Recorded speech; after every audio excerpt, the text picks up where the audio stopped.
Welcome back to our channel. Today we are reading Pride and Prejudice by Jane Austen.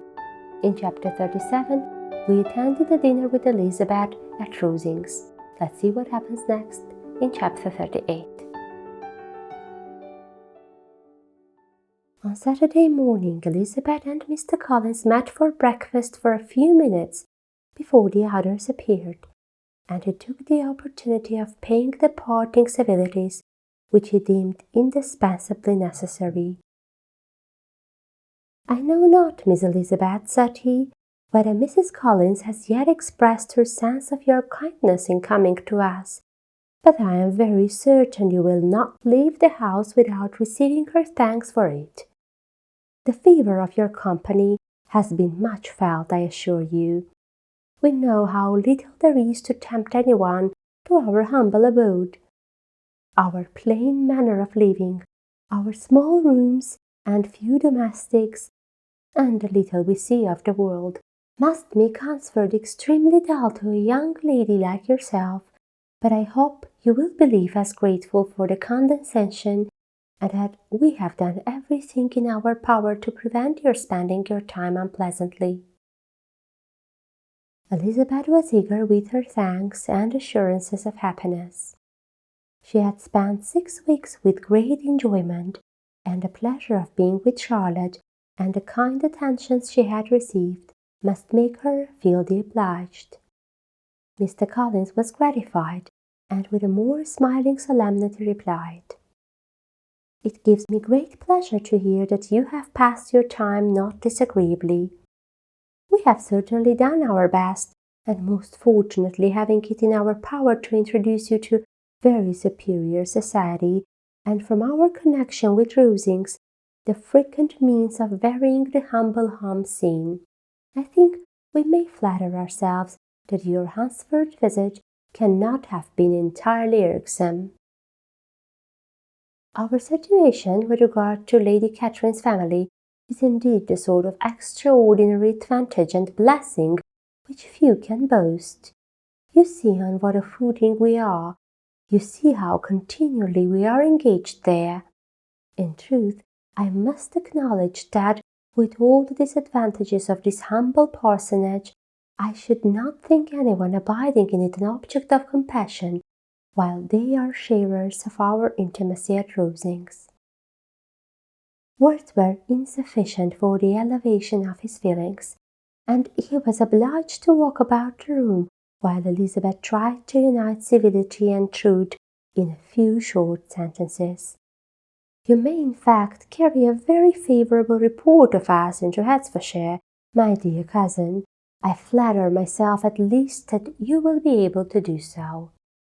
Lady Catherine's great attentions to Mrs. Collins you have been a daily witness of, and altogether I trust it does not appear that your friend has drawn an unfortunate. But on this point it will be as well to be silent. Only let me assure you, my dear Miss Elizabeth, that I can from my heart most cordially wish you equal felicity in marriage. My dear Charlotte and I have but one mind and one way of thinking. There is in everything a most remarkable resemblance of character and ideas between us. We seem to have been designed for each other." Elizabeth could safely say that it was a great happiness where that was the case, and with equal sincerity could add that she firmly believed and rejoiced in his domestic comforts. She was not sorry, however, to have the recital of them interrupted by the lady from whom they sprang.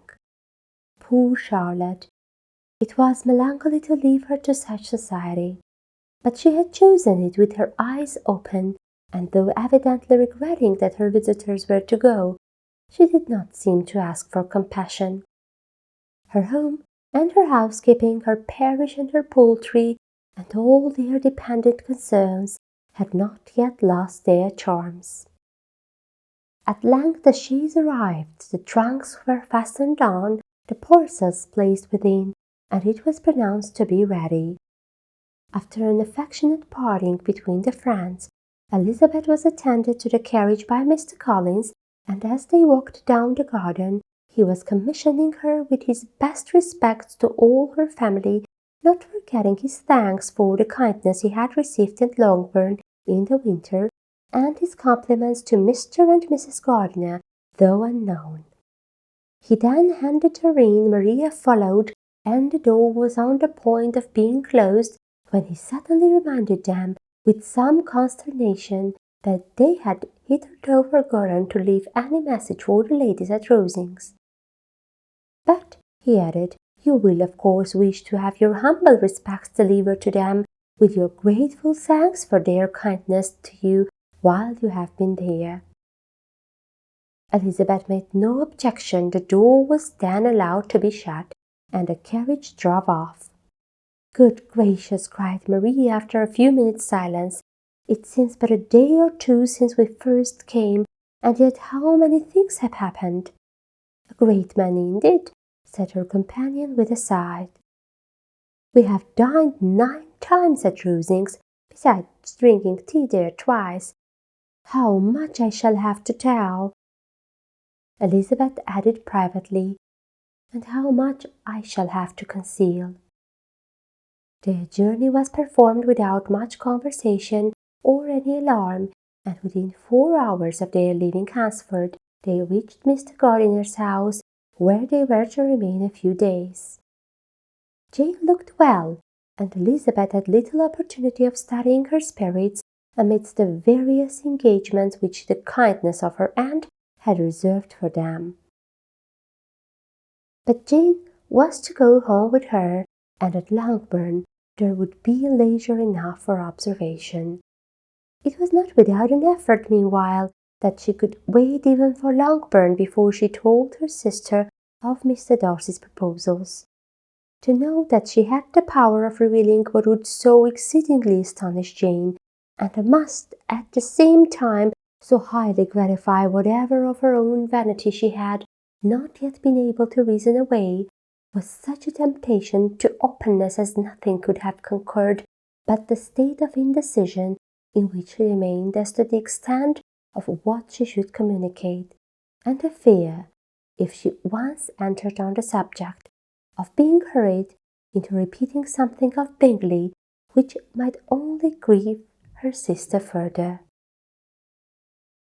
This much for today. Stay tuned to our channel to see what happens next. Goodbye.